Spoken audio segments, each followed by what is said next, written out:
Pour l'étape suivante, je voulais vous montrer tout de même un petit peu vers quoi on se dirige avec notre escalier, notre quai, etc. Et notamment pour vous montrer qu'une fois qu'on aura l'escalier, on va progresser plus rapidement, puisqu'on va essentiellement le dupliquer, refaire quelques extrusions pour rejoindre les différentes parties qu'on aura dupliquées, et ajouter ensuite évidemment un peu plus de détails. Ce n'est pas encore une vue du projet fini, bien sûr, mais c'est pour vous donner une idée tout de même un petit peu vers quoi on se dirige.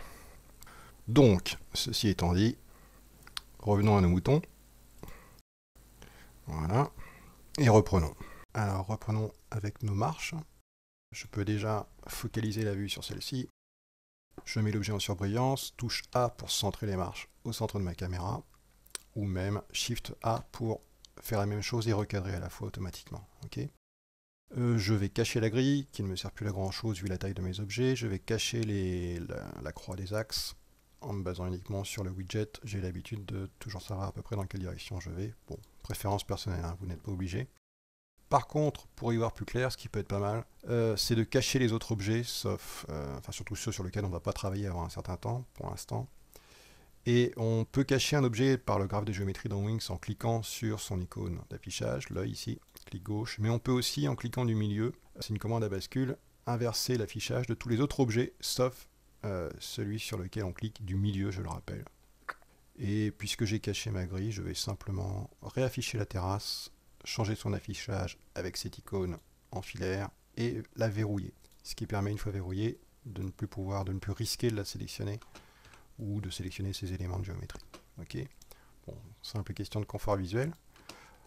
La première chose que je fais, c'est réduire la taille, la largeur de mon escalier un petit peu pour garder la place en fait de faire une bordure de pierre. Donc un déplacement par Z. On le voit ici avec le petit widget en négatif. Touche Tab, moins 35 cm, donc moins 0,35. Ça devrait être pas mal. Et je vais donc en extraire le volume de ma bordure de pierre. Donc une arête, deux arêtes, G, F, une extrusion coquille, par la normale ou par Z, ici c'est la même chose, éventuellement Tab, donc 0,35 en positif cette fois. Ici sur cet objet j'ai de la géométrie superflue, deux arêtes, à nouveau sélection partielle anneau avec G, sélection cette fois-ci de boucle avec la touche L, et on va effacer toutes ces arêtes. Donc c'est une des deux fonctions de la commande dissoudre. Ce n'est pas celle par défaut, hein, je l'ai expliqué aussi précédemment, donc c'est la dernière fois que je reviens là-dessus dans le détail.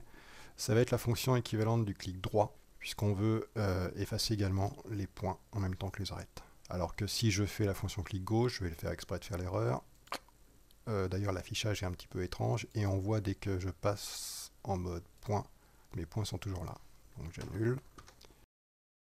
Et sur dissoudre, clic droit. Alors, ma bordure de pierre, je vais prendre cette face-là. Un déplacement par Y va être suffisant. Grâce aux contraintes, avec Shift appuyé, je monte de 2 mètres. Je peux enlever la transparence. Et on voit que ma bordure suit la pente des marches. Okay. Je vais d'ailleurs la monter un petit peu, en mode objet complètement. D pour rappeler la dernière commande. Cette fois-ci avec CTRL, on va monter de 20 ou 30 cm. Disons 30. Ok. Et on va faire une extrusion de cette face-là par Y pour rejoindre le sol. Donc 2,30, 2,30 m avec CTRL, garder enfoncé, c'est assez facile. Je me base simplement sur cette arête-là. Puisque là, pour l'aplanir, je peux soit prendre toute la face, soit prendre l'arête ou les points. La fonction aplanir flatten existant dans les trois modes. Sauf que je vais faire un clic droit dessus pour avoir l'option... Non, je vais d'abord faire un clic gauche, pardon, définir l'axe perpendiculairement à Y, et là je fais un clic droit pour choisir le point sur mon plan Y, l'aplanissement. Ensuite un nouveau clic droit pour exécuter, boum. Ok, ça c'est un workflow ultra classique de Wings. Donc on commence à avoir quelque chose d'un peu plus convaincant. On a toute une géométrie superflue ici qu'on peut commencer à nettoyer immédiatement, même si j'avais dit qu'on ferait du nettoyage plus tard dans le didacticiel. Évidemment, il faut nettoyer avant de commencer à faire des duplications, sinon c'est du travail en plus ultérieurement. Pour me débarrasser de la géométrie superflue, je vais en mode point faire une sélection, une sorte de diagonale, comme ici. Je sélectionne en fait un point en dessous de la base de chaque marche. Le même type de sélection de l'autre côté, donc je cache ma bordure et je continue. Voilà. Je vais connecter avec la touche C, ok, pour tracer une ligne. Et là, un petit truc simple dans Wings pour travailler rapidement, je convertis ma sélection en sélection d'arêtes. Wings me sélectionne toutes les arêtes qui sont connectées à ma précédente sélection de points, c'est logique. Je réduis cette sélection avec la touche moins du clavier et voilà ce qui se passe. Et en mode transparence, on voit que Wings m'a tracé une boucle parfaite, que j'utilise dans la foulée avec la fonction sectionnée par la boucle, loop cut.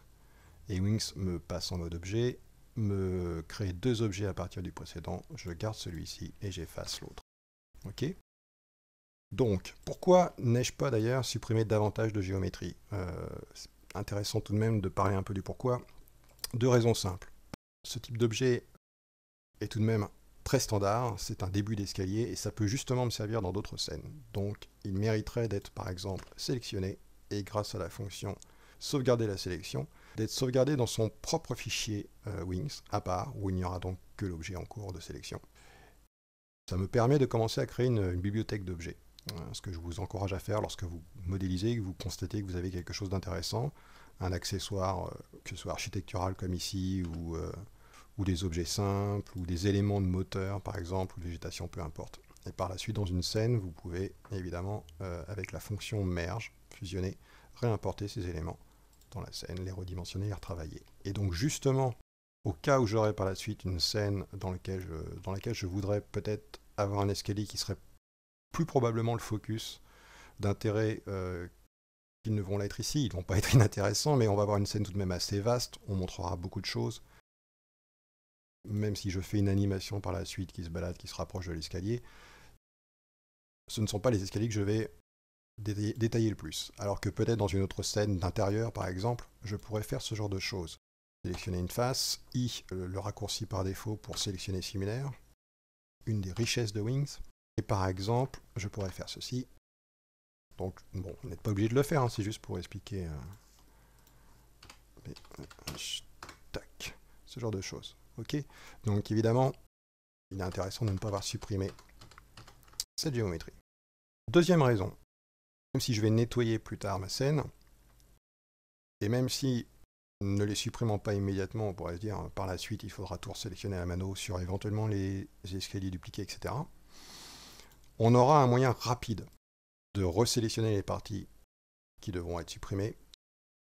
Et ce moyen, autre petit truc, c'est préparer l'outil qui va nous servir à sauvegarder cette sélection. Alors il y a plusieurs moyens de sauvegarder des sélections dans Wings, bon, j'y reviendrai.